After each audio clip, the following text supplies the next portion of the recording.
G'day and welcome back to Duckzorly Gaming and our continuing Let's Play series on Beaver Creek, a map by Stevie, a map where we're running the Seasons mod and the South Australian GEO. Okay, so as we said before, the South Australian GEO, just for those that aren't aware, is on the Realismus Modding GitHub. It's not released as yet, it's still undergoing testing, so it's still not final. But we're using it here because it's a big difference to the gameplay. Plus, being Aussie, we like to use something that's a little bit closer to home. Anyhow, what are we up to now? So all our fields are planted, as we can see, and fertilised to a degree. So let's have a look here. So 11, 12, 13, 10 over here are all planted. So we have sugar beets in 10 and 1, sugar cane in 11. We have sunflowers in 12 and 5.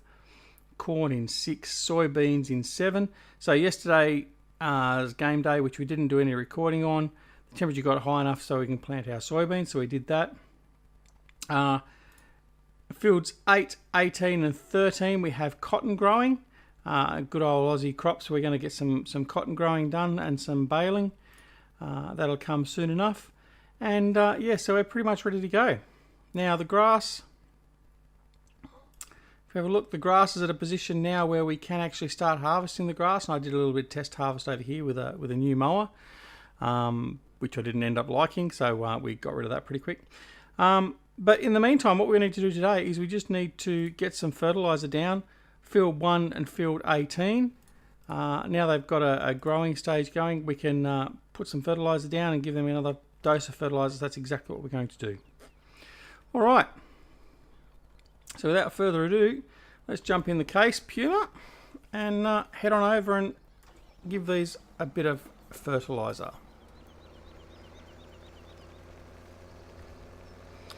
So hope everyone's doing dandy, all healthy, all that sort of stuff.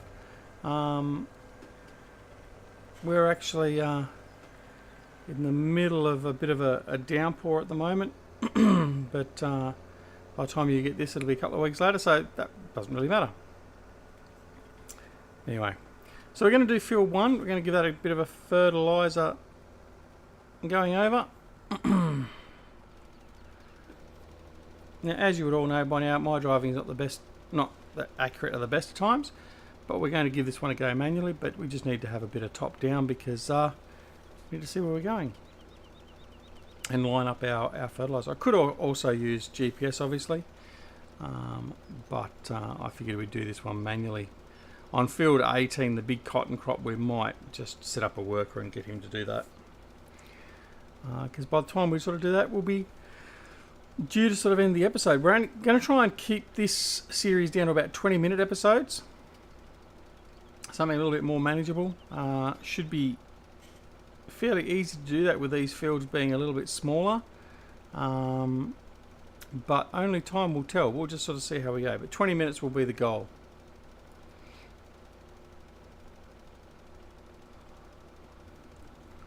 Alright, so our first up leg done.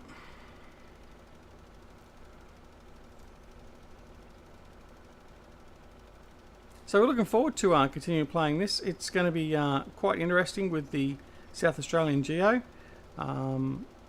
As you would have seen previously in the previous episodes in this Reboot series, we can't plant what the normal crops that would be planted in Europe and America straight off the bat. So there was no chance for us to plant wheat and canola, and all the other arable ones, so wheat, canola, lucerne, sorghum, all those sort of ones aren't able to be planted. But we could plant our sugar beet, obviously our cotton, soybeans, just because they've just come into the right ground temperature. So yeah, it's a little bit of a different planting cycle, so it'll make it very interesting. So yeah, we'll just see how we go.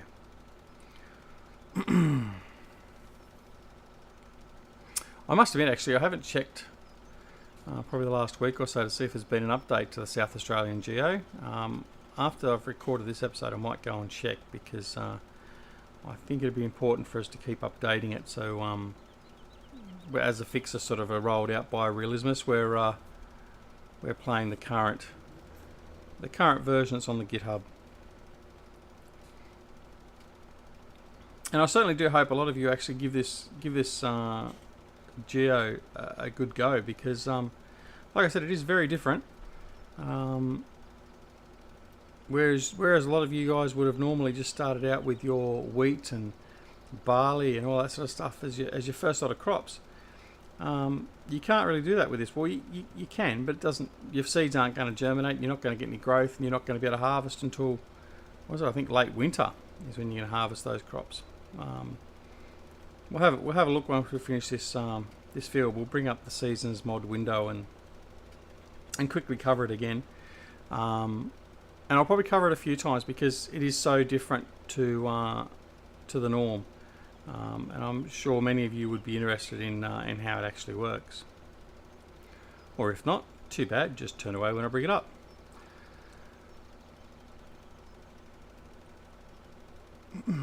So Beaver Creek is the latest map, or the last map that Stevie has put out, otherwise known as Farming Simulator Mods on Facebook. Now, as of the time of recording this, it's Stevie's birthday tomorrow, actually. So many happy returns, Stevie, for your pending birthday tomorrow, which is the 27th of February. So hope you have a great day, and by the time you watch this, I hope you had a great day. Anyway, but who's to say if Stevie even watches? I don't even know if Stevie does watch my videos. But anyway, in any case, happy birthday, mate. And speaking of Stevie, he has been, I've mentioned a couple of videos recently, he's been very busy since doing his Beaver Creek updates, updating a lot of his tractor packs, and I think in the last week he's updated like about 7 or 8 of them. The Fendt pack, the Case pack, the New Holland pack, the telehandler, and what's name ones have been updated as well. His truck pack's been updated. As I'm not watching where I'm going and I'm wasting my fertilizer. Yes, he's updated a whole pile of them. So you can get them over on his Facebook page. The link to his Facebook page is down below in the comments. So if you go to his pinned post, you'll be able to download all those. And a lot of those he's actually just updated and put the charity colour that he's obviously very close to and likes to support. I think it's called the Race for Pink, and I apologise if I got that wrong. I believe it's a UK cancer charity. So yeah, get along and have a look at those. His mods are always good. I think he's done some tweaks to like tyre configurations and beacons and stuff like that as well on some of them. So well worth getting. All of his stuff has been quite good, and I use a lot of his mods generally. So yeah, well done, Steve. It's good to see you've gone back to sort of tidy up and fix up some of the mods. Great to see.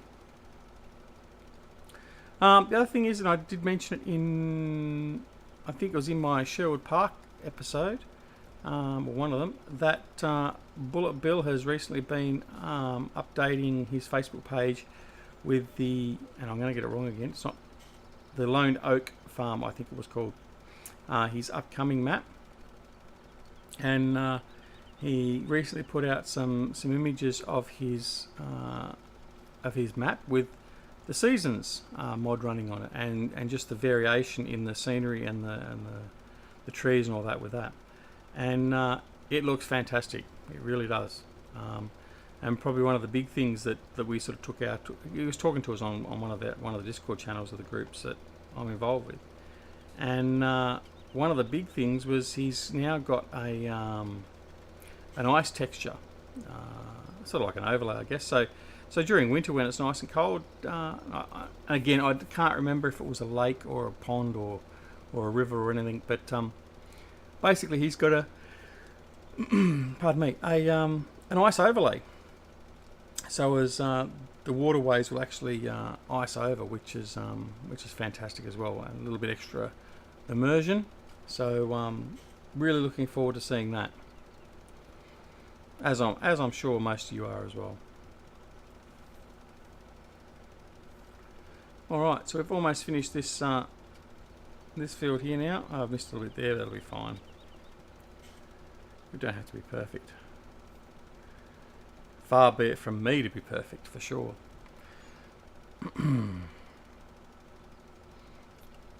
Alright, so we've only used about 20% of our fertiliser from this this field.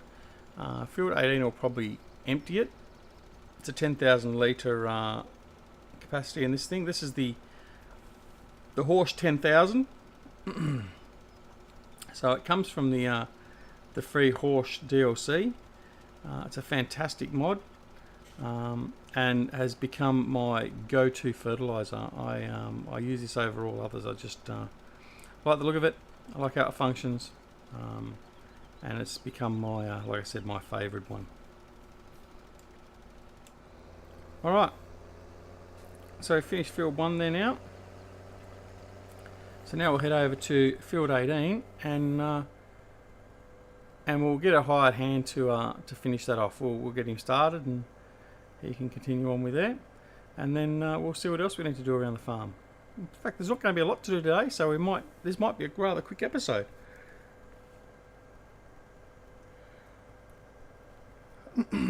Which would be a change for me. But anyway.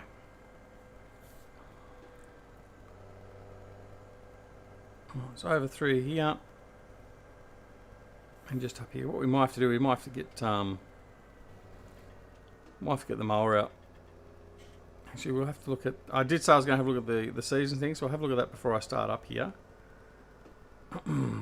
There's our cotton. Growing along nicely. Alright, so while we're here, we'll just bring up the seasons window. So as I said, with the South Australian GEO, our wheat, barley and canola, we can't plant that, and also our oat, rice, belt, triticale, millet and sorghum. We can't plant that until the end of autumn. Sorry, end of autumn, sorry. I'm not thinking about what I'm saying. And then they get harvested at the end of spring, early summer. So it's a big turn. So normally you would be planting here, like in the American and I think most of the European geos I've seen. Planting here, harvesting down through here, or sort of here. Totally different for this. Obviously our sunflowers, soybeans, corn, potatoes, sugar beet, oilseed radish, poplar all year round. That's oilseed radish and poplar. Sugar beet, potatoes, corn, soybeans, sunflowers are all planted spring into summer. Our grass is pretty much all year round. We can plant grass all year round and we can harvest all year round except for early winter. In our case, the first 2 days of winter. And sugarcane is planted in spring and end of autumn, early winter, and is harvestable all year round. And then we have our oat, which is the same as before I said about, and our cotton, we plant that in spring, and we can harvest that all through autumn and the first part of winter. And the lucerne again is the same as the sorghum, millet, barley, all that sort of stuff. All right, so that's how it sort of shakes it up a little bit. So it is a little bit different. So that's where we're having a little bit of fun. All right, so what we're going to do is get this guy started, and he'll head on his merry way and fertilise that field for us, hopefully. Or is it not fertilising it? Let me have a look. Yep, no it is. Okay. Alright. So what we'll do now is we'll head back to the farm, and we might just take out the mower and mow a bit of grass around a couple of these fields, just tidy them up a bit.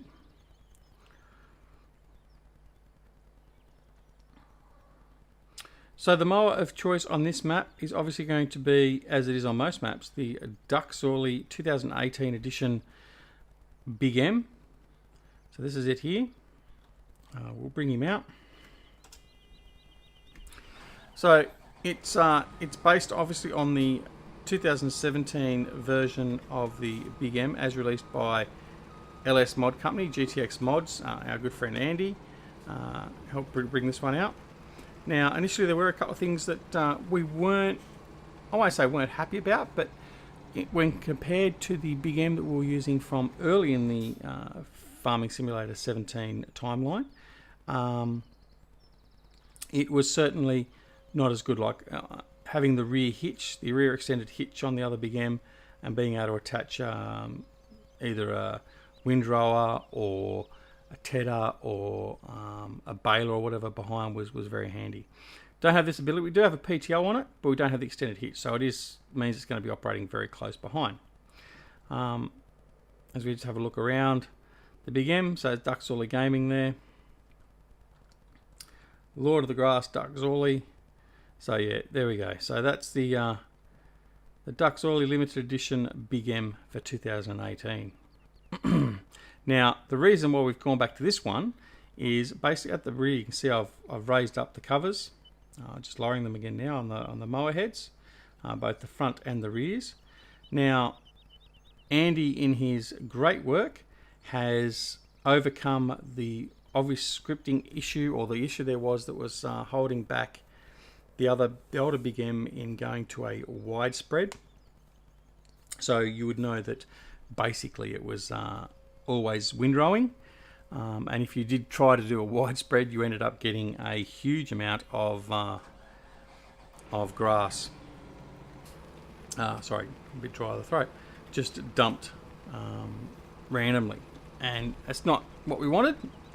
So he's gone and fixed it all up for us. So kudos to Andy, and so this is pretty much becoming our favourite again now. So the only thing, again, being picky about it, I would like to have the colour selection availability, but hey, we can't have everything, and we'll be happy for what we've got, because the modders do get a bit of a rough end of the stick occasionally, and we certainly don't want to give them that. We certainly appreciate all our modders that take the time and effort to produce some of these wonderful mods for us. Alright, so we've unfolded him, turn him on. So as you can see, we're in wide mode, and then what we'll need to do is we'll need to come through here, and we can tether it and then windrow it, and then either bale it or store it. And for this one we're going to do here, what we're going to do is we're going to tether it into hay, and we will then bale it up and put it in our bale storage sheds in preparation for getting some sheep. The second option then for further on for our grass will also be to just mow the grass, probably windrow it directly from the Big M, and then collect it and use it over at the biogas to get the biogas functioning.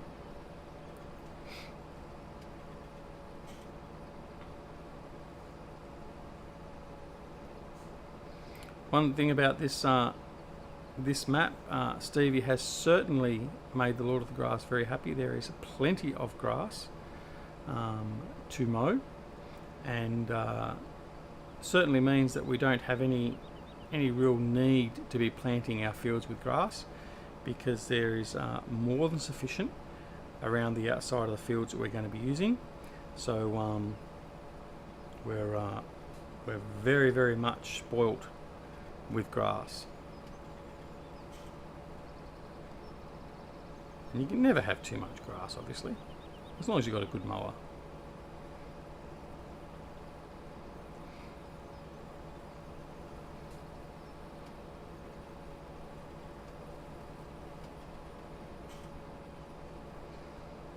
I think the other thing with this Big M2 was one of the things I did point out in the mod review, that in fact I just realised I didn't do the update to the mod review either.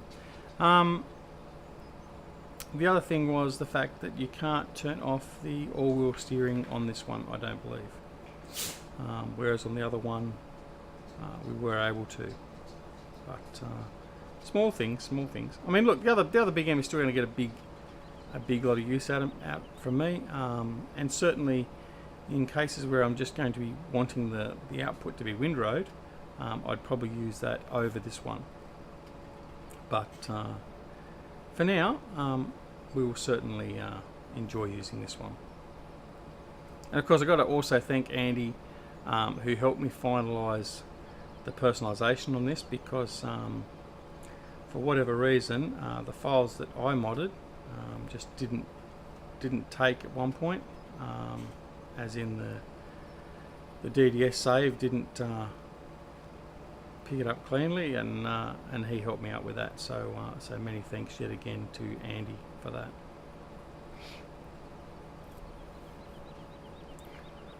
Alright, so we'll bring up the map and see how our hired hand is going in field 18.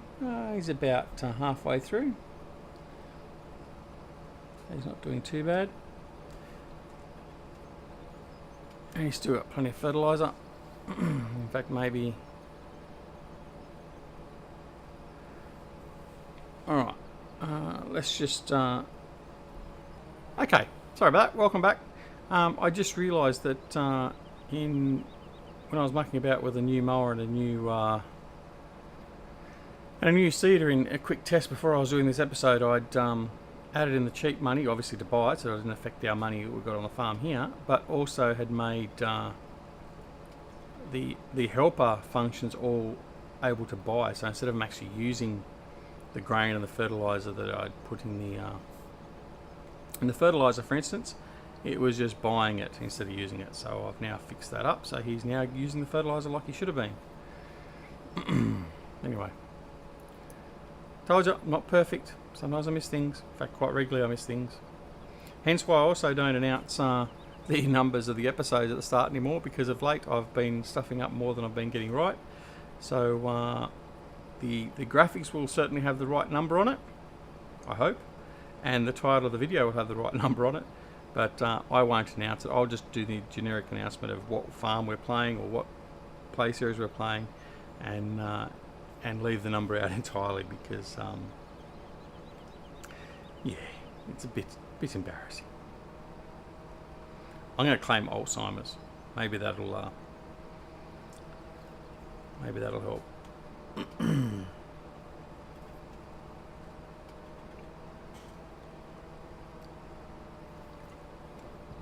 Sorry, I just had to have a drink. I was very, very dry in the throat. All right, I've been a bit sick here in the family actually. My wife, who's battling a autoimmune disease and has been for a few months now, she came down with a bit of the flu, and basically last week she was pretty much floored, and was no good to anybody. In so many facets it wasn't funny, but she seems to be a lot better now, for now anyway, but the weather cycle has not been helpful, but hopefully she'll be fine. Longer term, I mean, look, she's going to be battling this long term, but it's not the end of the world at this stage, but yeah, it's just part and parcel. So yeah, the family, my son and one of my daughters have been quite ill as well with the flu, and I found today that I'm not feeling very well myself, or actually yesterday and today. Well, in fact, actually the whole weekend, sorry. But yeah, so I'm sort of struggling through a little bit myself, but we'll be right. We just continue powering on. We just ignore it and plead ignorant and pretend we're made of sterner things and we're all well and good. And then we go, please wifey dear, can you get me a drink? I'm very sore. But we wouldn't admit to that, would we, fellas? Actually, I did hear a very good blonde joke, or saw a very good blonde joke on Facebook yesterday, but it's not sort of within reach at the moment, so I'm not going to bother repeating it. Plus, I don't want to offend any of my blonde viewers out there. I mean, I know Eustace Pharmer acts like he's blonde, but I don't believe he is naturally a blonde.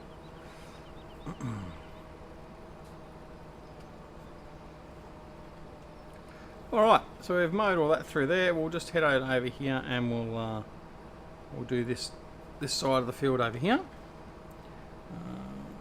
Yeah, he's still going. And yeah,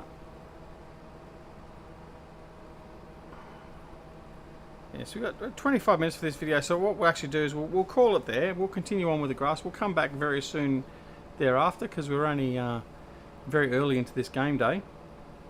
And we'll continue on. What we'll do is we'll do some tethering and we'll do some baling and stuff like that and transporting some bales. So we'll get back to it very, very soon. So thanks very much for watching this episode. If you like the episode, please press that like button. And if you're not already a subscriber, please subscribe so you can join us for some of our fun and frivolity and our just general gameplay. This is Duckzorly Gaming. I wish you all a wonderful morning, afternoon, evening or night, no matter where you are in the world. Take care of all your loved ones, and we shall see you again very, very soon back here at Beaver Creek. Until then, see you later. Bye.